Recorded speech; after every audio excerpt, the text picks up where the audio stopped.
রাসূলুল্লাহ সাল্লাল্লাহু আলাইহি সাল্লাম রাতের বেলা আবু মুসা রাদিয়াল্লাহু তাআলা আনহুর কোরআন তেলাওয়াত শুনলেন। কে কে শুনছে জানেন? মজার হাদিস, নবীজি আর বিবি আয়েশা সিদ্দিকা রাদিয়াল্লাহু তাআলা আনহা। রাতের বেলা দুজন বের হইছে হাঁটতে, নবীজি আর তার বিবি। মাঝে মাঝে বিবির নিয়ে একটু রাতে হাইটেন, এটা সুন্নাত। এটা কি সুন্নাত? বাকি এখন যে পরিবেশে, এই পরিবেশে মুশকিল। তো রাসূল সাল্লাল্লাহু আলাইহি সাল্লাম তার বিবিকে নিয়ে রাতে হাঁটতে বের হইছে। হঠাৎ দেখে তার সাহাবী আবু মুসা কোরআন তেলাওয়াত করতেছে। সুবহানাল্লাহ। আল্লাহ যার উপর কোরআন নাজিল করলেন তিনি পিছনে দাঁড়ায়া তার স্ত্রীকে নিয়ে তার একজন সাহাবীর কোরআন তেলাওয়াত প্রাণ ভরে উপভোগ করতেছিলেন। না জানায়া চুপে চুপে আবার চলে গেছে। নবীও চলে গেছেন, আম্মাজান আয়েশা সিদ্দিকা রাদিয়াল্লাহু তাআলা আনহা চলে গেছেন। পরের দিন আবু মুসা রাদিয়াল্লাহু তাআলা নবীজির কাছে গেছে।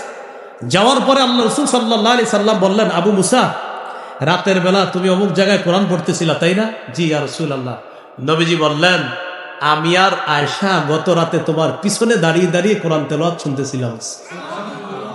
আবু মুসা রাদিয়াল্লাহু তাআলা বললেন, হুজুর, লাউ আলিমতু, আমি যদি জানতাম যে আপনি আমার পিছনে আছেন, লাহাব্বারতু লাকা তাহবিরা, আমি কোরআন আরো সুন্দর করে পড়তাম।